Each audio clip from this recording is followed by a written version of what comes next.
Et quand je repars un petit peu du début où j'étais dans la comptabilité, où j'étais beaucoup aussi dans le contrôle, la rigidité, dans les échéances, au début ça a été une grosse fracture pour moi, le fait de partir voyager, partir aussi de salarié à indépendant. Donc ça m'a appris aussi à faire preuve de lâcher prise, à être moins dans le contrôle, à faire preuve de flexibilité, d'adaptation. Et c'est ce qui m'a permis aussi à chaque fois d'être un peu dans ma réalité du moment. Parce que quand tu voyages, comme tu l'as dit, tu as souvent un petit peu cet effet de surprise, tu découvres les choses, ton prisme il bouge énormément. Et donc tu apprends aussi à travailler avec ça et tu apprends à te reconnecter à toi.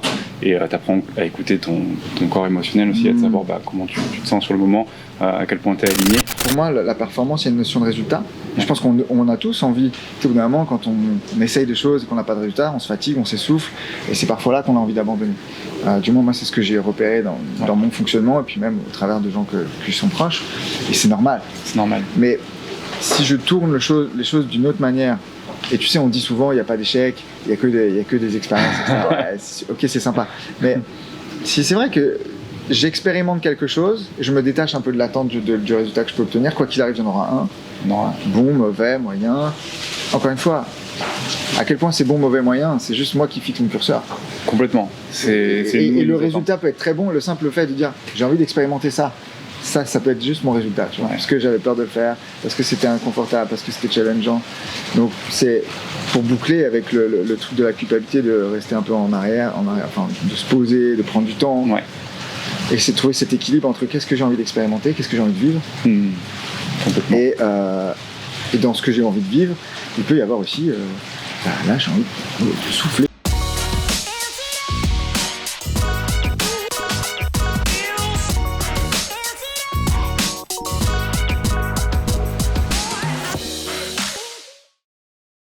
Hello, bienvenue dans cette nouvelle vidéo, ici Max, et aujourd'hui j'ai le plaisir de recevoir Chris. Ça va, Chris? Salut mon Max, ça va et toi? Ça fait plaisir. On est ici à Bali, caméra ici, caméra là, on est bien. On est ici à Bali depuis un bon moment déjà, et j'avais envie, aujourd'hui j'avais envie qu'on se fasse tranquille une petite discussion, justement autour des expériences qu'on a pu vivre ici, de toi, ton parcours, de moi aussi un petit peu ce que j'ai pu vivre ces dernières semaines ici à Bali, avec les expériences qu'on a pu faire avec le Bloom et avec toi. Donc déjà peut-être pour ceux qui te connaissent pas, un peu te présenter, Chris. Allez, je vais faire une short. Donc moi c'est Chris Odd, vous pouvez me retrouver facilement sur Instagram. Il y a 5 ans de ça j'étais dans la comptabilité, et il y a 5 ans de ça j'ai décidé de partir vivre à l'étranger, notamment en Australie, de me reconvertir aussi dans le fitness. Après ça a commencé à se développer en holisme, donc coaching holistique, et donc avec tout ce qui est méditation, respiration, exposition au froid, l'alimentation, développement personnel aussi. Et aujourd'hui je fais aussi du coaching business pour les entrepreneurs qui ont des projets dans le bien-être, dans la spiritualité, dev perso, et aussi des cercles d'hommes. Donc j'accompagne aussi des performeurs, des managers, des directeurs, des entrepreneurs dans leur spiritualité, dans leur dev perso. Je pense qu'on va appeler cette vidéo de comptable à biohacker. Ouais, ça me va. Excellent. Écoute, en tout cas, c'est une belle découverte pour moi, d'avoir pu découvrir ton parcours, et puis d'observer aussi à quel point on peut s'autoriser à changer, à évoluer. Quand même, la comptabilité, c'est quand même quelque chose d'assez terre à terre, assez organisé. Tu peux pas te ressortir du truc. Voilà, c'est des chiffres, et de voir ton évolution aussi vers des choses beaucoup plus conscientes, beaucoup plus en relation avec le bien-être, le corps. Je trouve ça hyper intéressant, parce que tu le fais avec beaucoup de douceur, avec beaucoup de justesse. Aujourd'hui, on a eu l'opportunité de faire une expérience avec toi dans une forêt, dans une jungle ici à Bali, des amis, c'était juste incroyable. Et c'est comme un voyage en fait. Et je repensais à ça hier quand je réfléchissais un peu le parallèle entre le voyage, la vie. Ouais. Et à quel point finalement il y a des gros parallèles, tu arrives dans un truc que tu connais pas, tu découvres, c'est tout nouveau, ta carte du monde, ta carte mentale est complètement nouvelle, tu es obligé de t'adapter. Ouais. Donc on a ce truc, on en a beaucoup parlé, toi et moi, l'adaptation, la suradaptation dans la vie, à quel point on se suradapte. Toi, dans ton parcours, dans ce que tu vis ces derniers mois, tes voyages, notamment au Mexique et ici, c'est quoi l'élément qui fait qu'à chaque fois tu vis l'expérience au maximum dans l'endroit où tu es, et au travers de ce qu'aujourd'hui tu veux transmettre aux autres, la reconnexion, le sens, notamment chez les hommes. Comment est-ce que toi tu vis tes voyages avec ta chérie? C'est une bonne question. Je pense que tu l'as amené avec la notion de voyage. Et quand je repars un petit peu du début où j'étais dans la comptabilité, où j'étais beaucoup aussi dans le contrôle, la rigidité, dans les échéances, au début ça a été une grosse fracture pour moi, le fait de déjà de partir voyager, partir aussi de salarié indépendant. Donc ça m'a appris aussi à faire preuve de lâcher prise, à être moins dans le contrôle, à faire preuve de flexibilité et d'adaptation. Et c'est ce qui m'a permis aussi à chaque fois d'être un peu dans ma réalité du moment. Parce que quand tu voyages, comme tu l'as dit, tu as souvent un petit peu cet effet de surprise, tu découvres les choses, ton prisme il bouge énormément. Et donc tu apprends aussi à travailler avec ça et tu apprends à te reconnecter à toi. Et tu apprends à écouter ton corps émotionnel aussi, à savoir comment tu te sens sur le moment, à quel point tu es aligné. Et c'est ce qui m'a amené en fait aujourd'hui à, comment je pourrais te dire ça, à trouver en fait du sens dans ce que je fais et à me permettre en fait d'être dans ma réalité du moment. C'est-à-dire que par exemple si demain je commence à me passionner, je sais pas, d'alimentation pour X raisons, que je commence à faire des expériences dans l'alimentation et à l'intégrer pour moi, sur le moment je vais me dire que c'est quasiment la meilleure chose que je peux transmettre, parce que c'est ma réalité du moment, parce que j'ai une très grosse impulsion sur le moment, parce que j'en suis presque passionné, et derrière il y a les déclics, il y a aussi l'intégration, et c'est comme ça en même temps en termes d'énergie que je veux aussi sensibiliser les gens qui sont autour de moi ou leur proposer des choses. Mais comme sur le moment l'énergie est tellement haute, c'est facile d'attirer à soi ou de proposer des choses. Et c'est ça qui a été intéressant avec le voyage, c'est que ça a été un perpétuel renouvellement. Je suis passé, tu sais, de comptable à coach fitness, à coach holistique, à coach business. Mais à chaque fois, c'est des réalités qui évoluent. C'est des réalités qui évoluent parce qu'elles sont connectées. En fait, c'est ça qui est intéressant, c'est qu'elles sont connectées. Et aujourd'hui, en fait, tu peux faire le lien entre toutes ces réalités. Et typiquement, le fait d'être comptable, d'avoir été comptable, me sert aujourd'hui par rapport à ma gestion, mes sociétés. Et c'est ça qui est hyper intéressant. Et le fait d'avoir fait du fitness me sert aujourd'hui dans mes retraites masculines ou dans tout ce que je fais dans le biohacking, parce que c'est hyper connecté. La connaissance du corps physique, comment tu prends soin de toi, comment tu changes de...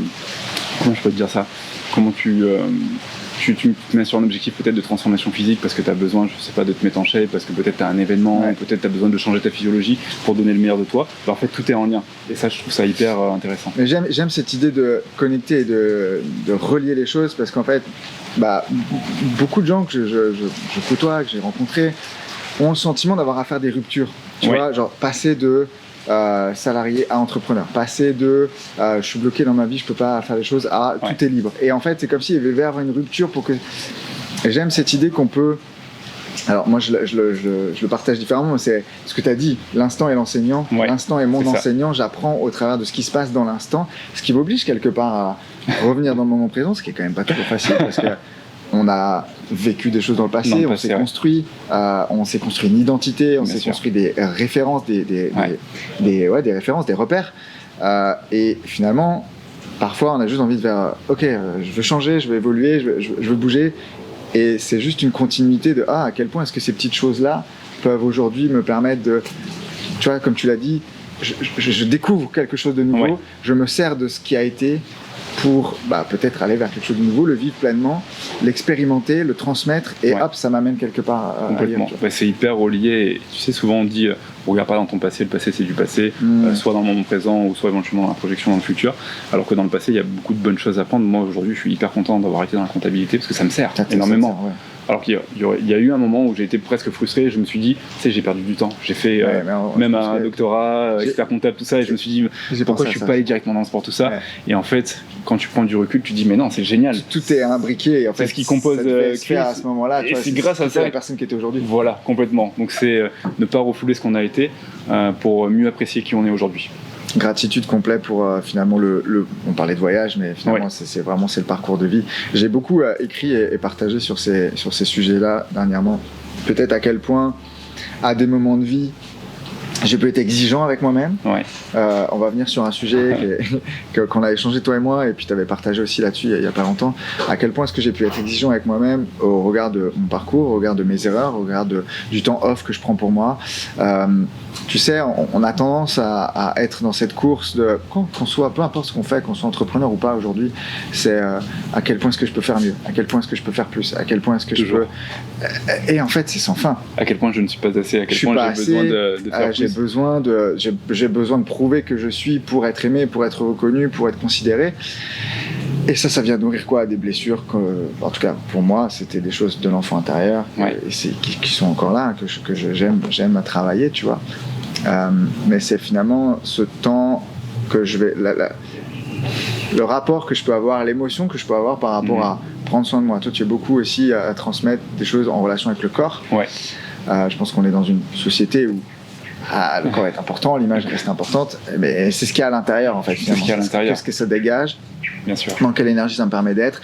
Qu'est-ce que ça peut me permettre de faire travailler aussi? Parce que les choses qu'on a fait ensemble m'ont permis aussi d'aller travailler sur des aspects intérieurs, tu vois. Donc, toi, c'est quoi ta relation que tu peux avoir par rapport à justement cet équilibre, vie personnelle, business, expérience, j'apprends des choses, parce que tu es quelqu'un qui adore apprendre. J'adore apprendre. Et quand tu découvres un truc, toi tu es du genre, j'imagine, j'y vais à fond, je ponce le sujet au taquet. C'est ça, je fais en sorte de l'expérimenter, de l'intégrer, et je le donne. Et c'est ce qui me passionne. Et aujourd'hui, tu vois, pour revenir sur l'équilibre, pour moi il est essentiel, et j'ai lu des articles bien souvent qui disaient l'équilibre de vie pro-perso c'est un mythe, parce que c'est un mythe à partir du moment où tu veux développer un projet, il faut que tu sois one thing focus et que tu mettes tout dedans, donc tu es obligé de faire des choix. Et en soi, c'est pas tout à fait con. Tu es obligé de faire des choix et c'est après une question de priorité. Mais cet équilibre et le fait d'aussi prendre conscience qu'aujourd'hui t'es pas juste un corps physique, mais t'es aussi un corps émotionnel, spirituel et mental, et en fonction de comment tu l'alimentes, par ton sommeil, par ton alimentation, par la balade que tu fais en forêt, par le temps que tu vas prendre pour aller plonger avec tes amis, et ben c'est un rôle hyper important. Et plus tu as de la conscience sur ça, plus tu es en mesure de l'alimenter correctement, mais plus aussi tu te sens stable. C'est-à-dire que quand tu sais que t'as pas qu'un pilier, mais que tu as plusieurs piliers, parce que tu prends soin de toi et parce que tu vis aussi des moments de qualité, et ben quand il se passe une bricole dans ton business, t'es bien content, parce que derrière t'as plus de rebonds aussi. Donc pour moi, cet équilibre de vie, il est hyper important, tu vois. Même si en soi, c'est très difficile d'avoir l'équilibre de vie parfait, c'est important de mettre de la conscience dessus, et c'est important de s'autoriser d'avoir aussi des temps off, de quand je vais aller plonger, je vais pas culpabiliser, je suis 100% connecté au moment présent, et c'est pendant cette plongée que je vais avoir un super déclic sous l'eau, et ça va venir comme dans les vases communicants se transférer sur mon business. C'est fou, c'est très nouveau pour moi de m'autoriser à avoir des moments comme ça off, ou de dire ok, finalement je peux laisser de l'espace, je peux créer de l'espace pour autre chose. Cette autre chose, je sais pas ce que c'est, mais en étant justement détaché de mon ordinateur et de mes notes et de ce que je dois consommer, je dois apprendre, parce que j'adore ça, tu vois. Et j'étais dans une forme de là, je suis pas en train de faire avancer les choses. Là, je suis pas en train de contribuer à mon futur. Et en fait, c'est hyper... c'est ça. C'est genre, mets-toi à genoux et mets-toi un coup de feu, quoi, tu vois. Donc, et ça fait du bien aussi de rééquilibrer les choses. Je dis pas, attends, on n'est pas en train de dire plus rien faire et non, aller c'est pas ce qu'on dit. Tout l'après-midi et plonger tous les jours. Quoique ça peut être cool aussi, mais qu'est-ce que je mets qu'est-ce que je libère comme espace dans ces moments-là pour avoir de la créativité, créativité, des idées, et à quel point aussi je peux me récompenser aussi complètement de tous ces efforts que je fais, ou en tout cas de chemin de vie que je peux avoir. On est allé plonger ensemble et c'était une journée complètement off incroyable, mais on a discuté de plein de trucs. C'était très riche. Sous l'eau, moi j'ai eu plein de parallèles entre tiens, qu'est-ce qui est en train de se passer pour moi? J'ai eu une phase un peu on est à 18 mètres, j'ai un peu panique, j'ai besoin de respirer, je suis en hyperventilation.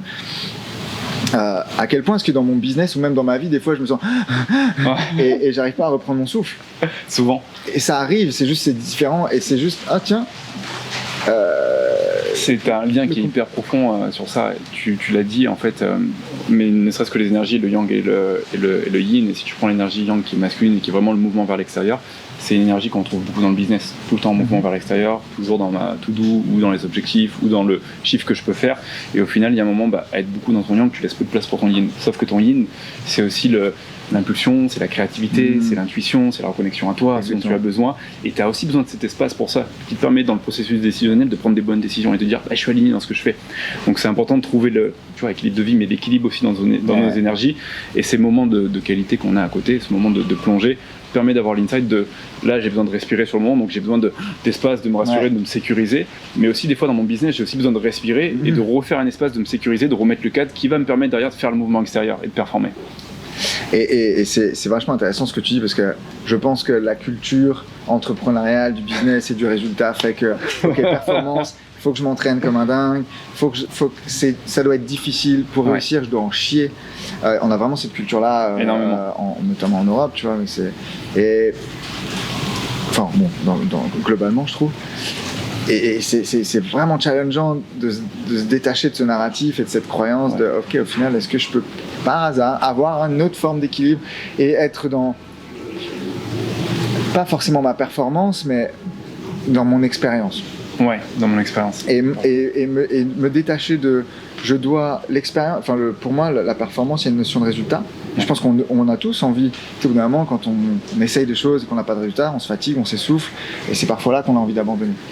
Du moins, moi, c'est ce que j'ai repéré dans mon fonctionnement, et puis même au travers de gens qui sont proches, et c'est normal. C'est normal. Mais si je tourne les choses d'une autre manière, et tu sais, on dit souvent, il n'y a pas d'échec, il n'y a que des expériences, etc. Ouais, ok, c'est sympa.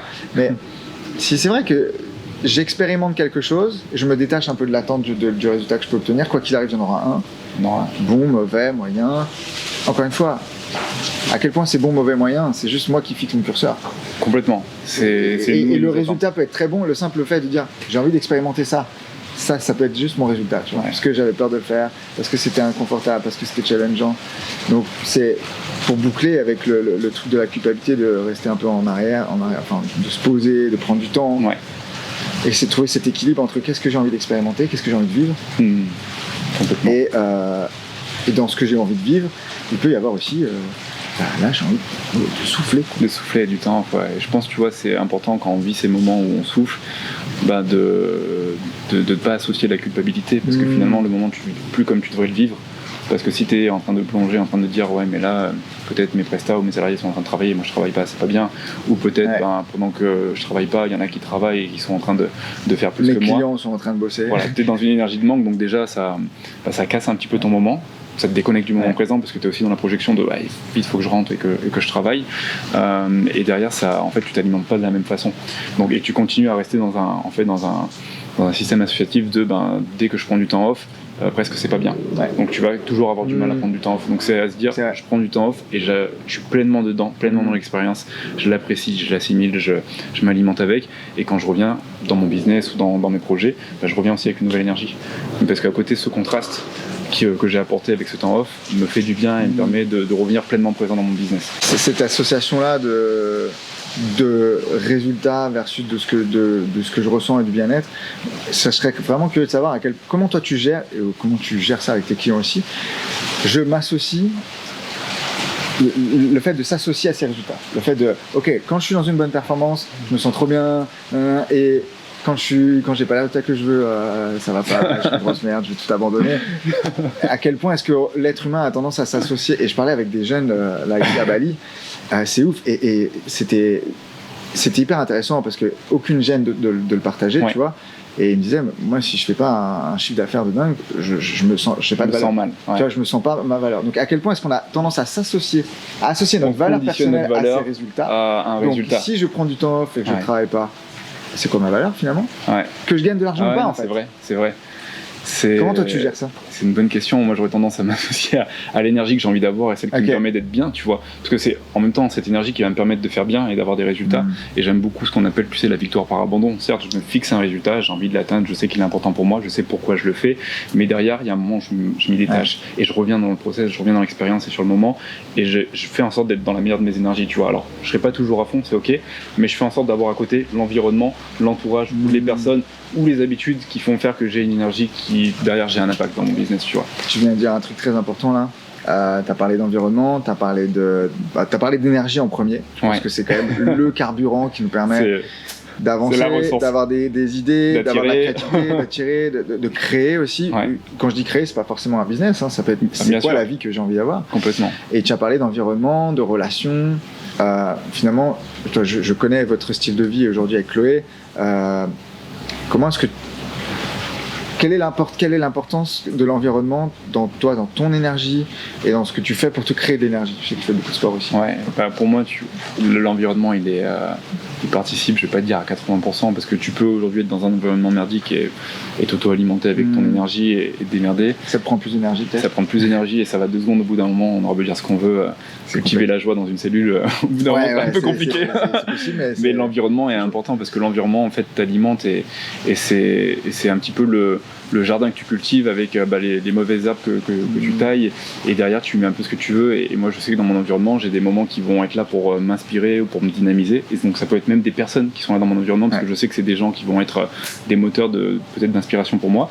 Et ça peut être aussi des espaces, ça peut être un moment le matin, moi j'aime bien aller marcher sur la plage 30 ou 40 minutes, parce que je sais que là le cerveau je le mets vraiment sur off, je me connecte juste à mes ressentis, je fais un petit body scan de voir comment je me sens, où sont les tensions. Et des fois je me dis tu vois, j'ai des tensions là au niveau du ventre, je me sens hyper ballonné alors que j'ai pas trop mangé.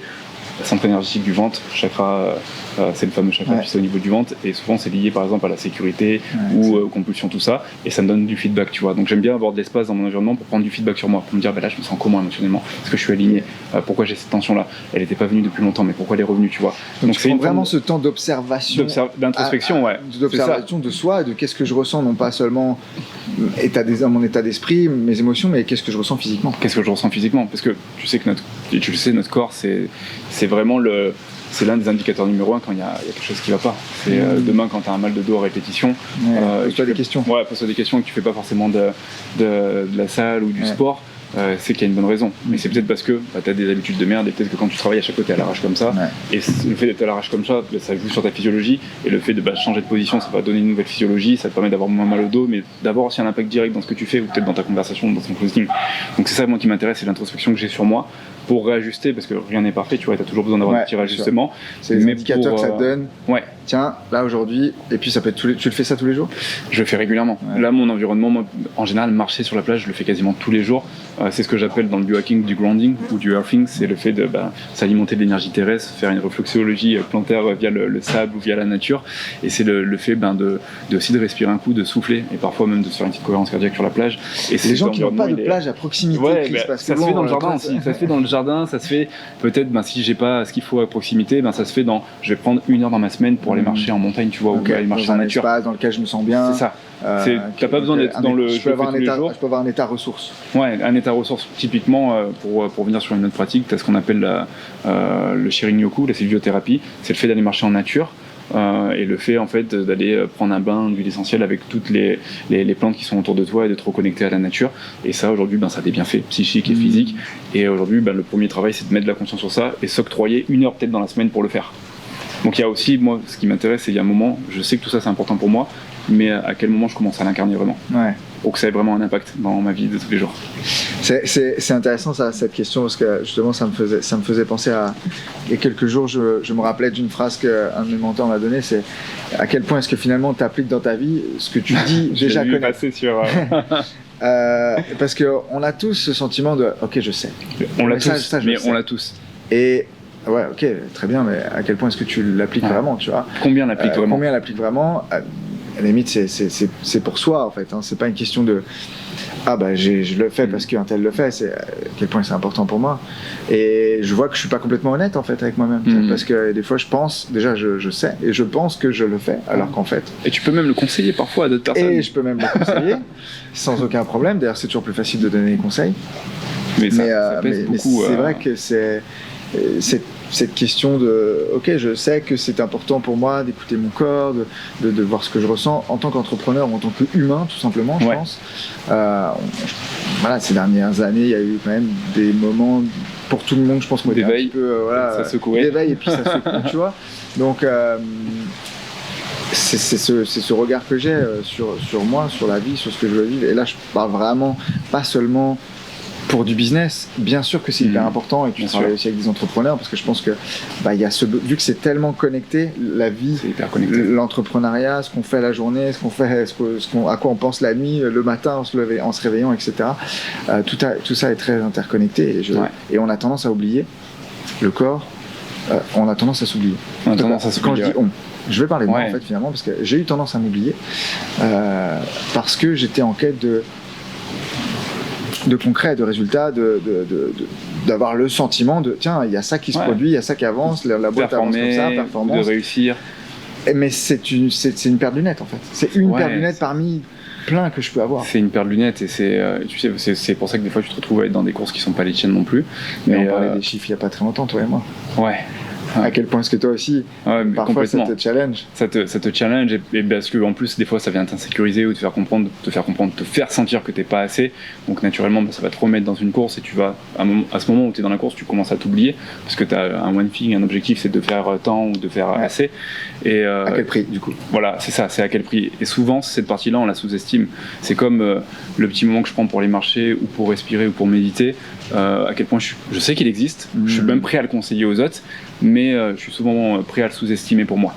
Et c'est dommage parce que ça a un impact. Et avec le fameux effet cumulé, demain si tu prends le temps de marcher un petit peu tous les jours ou de respirer un petit peu tous les jours, par rapport à une personne qui l'a pas fait, sur un an on a 2 max différents, ou on a 2 crises différentes. C'est clair, sur 10 ans on a des problèmes de santé différents. Sur 30 ans, voilà. Ce que les gens ont tendance à oublier avec l'effet cumulé, c'est qu'ils ne voient que l'effet cumulé de la croissance. C'est-à-dire, ok, ouais, effectivement, si je le fais tous les jours, ça peut vraiment... Mais si je ne fais rien, en fait, c'est pas la courbe ne reste pas droite, la courbe descend. Elle descend. Donc, ton écart, il est x2. Il est x2. Il est entre x2 ce que ça pourrait être sur 6 mois, 1 an, et ce que ça sera. Ouais. Et parfois, c'est des petites choses à con. Mais enfin, moi le premier, hein, ça fait... Je me disais à Bali, je pense que mon regret, quelque part, c'est de ne pas avoir été assidu à quel point je voulais être assidu dans le sport. Dans le sport, ouais. Et je sais que mon effet cumulé sur 1 mois et demi, il n'est pas ce que je voulais être. Et c'est ok, je l'accepte parce que je vais remplacer par d'autres choses et je vais pas être indulgent avec ça parce qu'en effet, tu as aussi tellement avancé sur d'autres points, sur des moments que tu as pris, des moments où finalement tu as respiré, des moments où tu as connecté avec certaines choses. Et c'est ça qui est intéressant, c'est aussi se dire. Ok, je suis peut-être pas sur tous les fronts, mais au moins sur certaines choses, j'avance. Il se passe des choses et ça m'alimente et ça me fait bouger. Parce que des fois, on peut être aussi dans la course même la course du bien-être, elle existe. Hein. La course de toujours plus, d'être plus en forme, tout ça. Et finalement, tu sors d'une matrice pour aller dans une autre matrice. Donc derrière, est-ce que ça en vaut vraiment la peine? C'était un peu le sujet de la conversation qu'on avait sur sortir d'un monde pour entrer dans un autre. Qui peut, sur lequel je pensais que ça pouvait me convenir en fait, non? Ou en fait oui. Enfin, tu vois, c'est à quel point est-ce que finalement je suis en connexion avec ce qui peut être juste, tu parlais d'expérience tout à l'heure, ce qui est juste pour moi dans l'instant, et d'accepter l'idée que je fasse une évolution, un saut de plus, et que je sache pas qu'est-ce que ça va être dans 6 mois, 1 an. Moi, c'est vrai que j'ai tendance, surtout, j'étais pas comptable, mais j'étais pas loin du milieu de l'ingénierie. Planification, comment ça va se passer, anticipation, les possibilités, les problématiques qui peuvent y avoir. Et en fait, du coup, tu vis dans un plan. Et je parle avec beaucoup d'entrepreneurs ici à Bali, beaucoup plus jeunes que moi, et je vois à quel point tout est bien organisé, tout est planifié et tout. Alors, quelque part, c'est génial, je l'envie un peu. C'est bien, ouais. Et en même temps, je me dis, ça pourrait être intéressant d'avoir les deux, tu vois, d'avoir cette partie, ok, je me laisse aussi porter parce que la vie peut m'apporter. Parce que dès lors que j'ai un plan qui est prédéfini, je m'autorise pas à peut-être je passe à côté de tu manques de spontanéité, de flexibilité, et il y a des choses que tu vas pas t'autoriser parce qu'il y a un plan. Et du coup je suis en retard et du coup il fallait que j'aille là, il fallait que je sois là à cette heure-là. De rigidité. Et c'est important parce que je pense que si on n'a jamais de plan et qu'on n'organise jamais rien, la preuve, on est en retard, ça décale le planning, je peux pas faire ça, j'avais prévu de le faire, donc c'est pas cool. Mais d'avoir cet éveil, cet esprit de dire tiens, j'ai aussi des espaces de vie où je respire, où je souffle, et où c'est possible d'avoir de l'espace et que je m'autorise. C'est une cohabitation à faire, soit à me dire tiens, là je vais voir comment ça va se dérouler, tiens. Là je sais que j'ai rendez-vous là, je vais voir comment ça va se dérouler, je sais pas. Tu vois, cette conversation qu'on a là, depuis un temps je l'aurais scripté, j'aurais préparé. Tu m'aurais posé toutes les questions avant. Ok, là on se laisse aussi porter par le flow, et je pense qu'il y a beaucoup de valeur dans les choses qu'on partage. C'est la cohabitation un peu entre j'ai un plan et à quel point je peux être aussi flexible, mais la cohabitation entre la certitude et l'incertitude. Et on a besoin des deux. Je peux pas être que dans l'incertitude parce qu'il y a un moment tout part un peu en cacahuète, et la certitude permet de me sentir aussi en sécurité, de pouvoir faire les choses étape par étape, et l'incertitude apporte aussi beaucoup de qualité à ma vie parce que ça apporte beaucoup de surprises, ça apporte des perspectives, des nouvelles rencontres, donc j'ai besoin des deux en fait. J'aime l'idée d'avoir la certitude que en fait que je sache ou pas ce qui va se passer. Tu vois, c'est genre moi j'ai la certitude qu'il y a des belles choses, enfin en tout cas dans l'intention globale de ma vie, des choses que je veux. C'est que tu as bien évolué, que tu as bien cheminé pour avoir cette certitude de dire dans tous les cas, dans l'incertitude il y a des belles choses. Et donc je laisse de l'incertitude dans ma certitude, ça c'est complexe, ok. Mais c'est très bon, c'est très bon. Donc ouais, non, tout ça me parle beaucoup. Je pense que tu as été en contact, ou même parmi tes clients, et puis même dans ton évolution personnelle, quelqu'un qui était très structuré, organisé. Beaucoup dans la projection. Je développe une activité, je dois avoir un plan, je projette mon plan d'action, etc. Mais le voyage t'a mis une baffe. T'as raflé. Il m'a dit, tu vois, tes attentes, tu vas les revoir. Tu vas commencer à arrêter d'avoir des attentes et commencer à être plus dans l'intention, dans le moment présent. Tu vois, parce que le voyage, des fois, tu te retrouves en Australie, dans un endroit et tu n'avais pas prévu que ça se passe comme ça, et que ça se passe comme ça, et tu t'adaptes sur le moment. Et c'est peut-être ce qui m'a beaucoup plu avec le voyage, pour revenir un peu sur le voyage, c'est que ça m'a donné beaucoup d'enseignements et ça m'a aussi appris beaucoup sur moi-même. Ça m'a montré aussi mes blessures, plein de choses, tu vois. Et tout s'accélère avec le voyage. Donc c'est aussi une véritable expérience spirituelle qui te permet de défaire aussi certaines choses plus rapidement et de recréer des nouvelles choses. Donc c'est pour ça que tu vois, j'aime autant le voyage et j'aime aussi le partager avec des personnes parce que tout ça prend sens en fait. C'est vrai qu'il y a une forme d'accélération, j'ai l'impression, d'expérience en fait au travers du voyage. Que ce soit un voyage entrepreneurial, que ce soit un voyage à l'étranger, parce qu'on peut avoir toute forme de voyage en fait. Qu'on soit clair là-dessus, parce que je suis conscient qu'il y a des gens qui peuvent pas voyager ou en tout cas qui ont des freins avec ça. Je suis convaincu qu'on peut se créer des voyages complètement dans son univers, dans son environnement. Ça peut être tous les jours, tu vois, des petites choses et ça accélère parce que on se donne l'autorisation et on crée l'espace pour justement laisser rentrer des choses qui ne sont pas forcément prévues. Vraiment. Et parfois c'est à côté, ça peut être un voyage dans ta région, exactement, ou un voyage dans ton pays, c'est déjà pas suffisant pour faire bouger. De partir à l'autre bout du monde, à Bali comme on le fait. Mais c'est vrai que d'expérience, pour avoir beaucoup voyagé aussi, à chaque fois il se passe des choses, tu vois. À chaque fois ça laisse une empreinte qui permet peut-être d'aller, et l'intention doit être aussi là, hein. Tu peux venir n'importe où dans le monde et chiller dans ton resort et il se passe rien en fait. Je suis complètement d'accord. Donc c'est une question d'intention, c'est pour ça que je dis que c'est complètement possible de le faire aussi à la maison, parce que soit tu peux être dans ton canapé toute la journée, soit tu peux aussi dire tiens, qu'est-ce que je peux faire aujourd'hui qui est pour moi et qui peut me permettre de peut-être avoir un petit shift. C'est toujours, en tout cas pour ma part, je trouve que c'est plus difficile à la maison. C'est clair. Parce que je suis dans mon environnement, parce que je suis dans mes habitudes, parce que je suis dans les choses qui j'ai l'habitude de le faire. Donc forcément, moins challengé en fait. C'est alors que quand tu commences à voyager en dehors de chez toi, que ce soit peut-être dans une région différente en France ou peut-être en Europe ou peut-être plus à l'étranger, et plus le dépaysement est fort, et plus il y a cette notion, on en revenait, en tout cas, il y a cette notion d'adaptation en fait, qui te force par la force des choses à aller chercher peut-être des parts de toi que tu n'as pas dans ton espace de sécurité. Parce que dans cette adaptation, tu as une inclinaison. Et il y a un moment, tu n'as pas le choix que de mettre le genou à terre et de dire là, je me retrouve en Australie, chez les aborigènes, j'ai pas le choix. Je laisse la vie traverser, où il vient de m'arriver une grosse galère. J'étais en train de faire un road trip et on vient de péter le pneu et la prochaine station essence est là, 100 km.